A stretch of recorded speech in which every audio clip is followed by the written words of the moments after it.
Liebe Jovita-Nutzerin, lieber Jovita-Nutzer, nachdem du jetzt eine Food- und/oder Activity-Analyse absolviert hast, steht dir in der Jovita-App dein kalorisches Budget zur Verfügung. Auf der linken Seite geht es um die Thematik Food, was du gegessen hast oder was du geplant hast zu essen. Auf der rechten Seite siehst du im Bereich Activity, was du schon verbrannt hast an Kalorien und was du an diesem Tag vielleicht noch sportlich vor dir hast. Im Detailbereich findest du direkt auch die Zusammensetzung des kalorischen Budgets mit Arbeit, Schlaf und, damit du ein paar Hintergrundinformationen erhältst. Die Nährstoffverteilung, wie viel Kohlenhydrate, wie viel Proteine, Fette du am Tag schon zu dir genommen hast, findest du direkt darunter. In unserem Fall haben wir gesehen, dass eine geplante Aktivität stattfindet, wäre jetzt hier das Radfahren. Und wir haben jetzt auch darunter die Möglichkeit im Bereich Food, das Frühstück, Mittagessen, Abendessen, Snack und so weiter vorzuplanen oder auch direkt nach der Mahlzeit zu tracken. In unserem Beispiel nehmen wir mal die allseits beliebte Pizza her, die ich abends einplanen kann.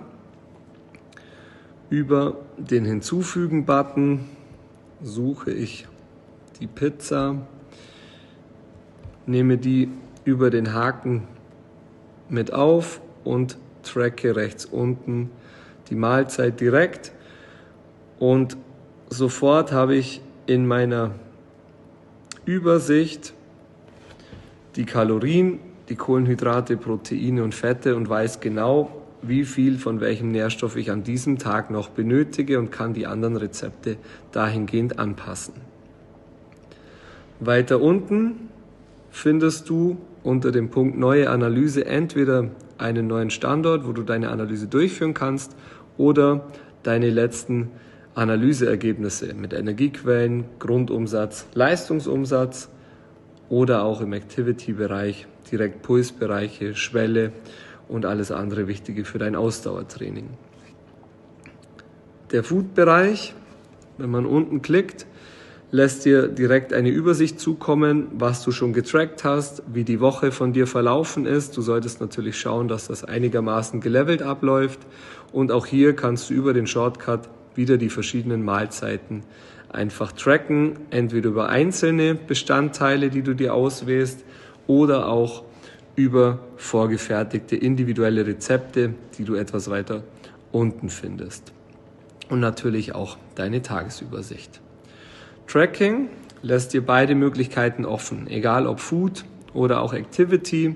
Hier kannst du über die Abkürzung dementsprechend direkt auch sehen, dass die Pizza am Abend eventuell dein kalorisches Budget übersteigt und du dich dafür etwas mehr bewegen solltest oder eben über den Tag ein bisschen einsparen kannst. Activity, auch hier findest du eine direkte Wochenübersicht mit Möglichkeiten von regelmäßigen Aktivitäten, wenn du eben weißt, du fährst regelmäßig Rad an gewissen Tagen oder hast Kurstraining, kannst aber auch jede weitere Aktivität direkt erfassen, einmalig speichern oder auch in eine regelmäßige Aktivität mit übernehmen. Der große Vorteil ist, dass du direkt getrackte sportliche Aktivitäten sofort in deinem Food-Bereich merkst und sich die Kalorienzahl dementsprechend anpasst und somit auch die Rezeptideen, die wir dir weitergeben. Der Activity-Plan ist ein weiteres Plus, was du nach der Analyse auf Rad oder Laufband bekommst. Du hast also hier abgestimmt auf dein Ziel und auf deinen Stoffwechsel einen optimalen Ausdauertrainingsplan, der dich bis zum Erreichen deines Ziels begleitet. Rechts unten findest du den Care Plus Bereich. Wer die 100% erreichen will, sollte natürlich auch über zum Beispiel Mikronährstoffe seinen Körper noch unterstützen. Dafür haben wir einen Top-Partner durch die Fitmacher, wo du ein optimales Paket für dich ordern kannst. Und natürlich ist es wichtig, im Ausdauertrainingsbereich seine Pulsbereiche auch zu checken. Dafür unterstützen wir mit unserem Partner von Polar. Ein ganz wichtiger Punkt ist natürlich auch unsere Juni, die dich mit interessanten Blogbeiträgen unterstützt, aber auch die Chat-Funktion ermöglicht, wo du mit unseren Juvida-Experten direkt in Kontakt treten kannst und unsere Sport- und Ernährungswissenschaftler direkt fragen kannst zu verschiedenen Themen im Bereich Ernährung, Bewegung, aber auch zu deinem Stoffwechsel. Wir wünschen dir viel Spaß beim Erreichen deines Ziels und freuen uns auf den gemeinsamen Weg. Euer Juvida-Team.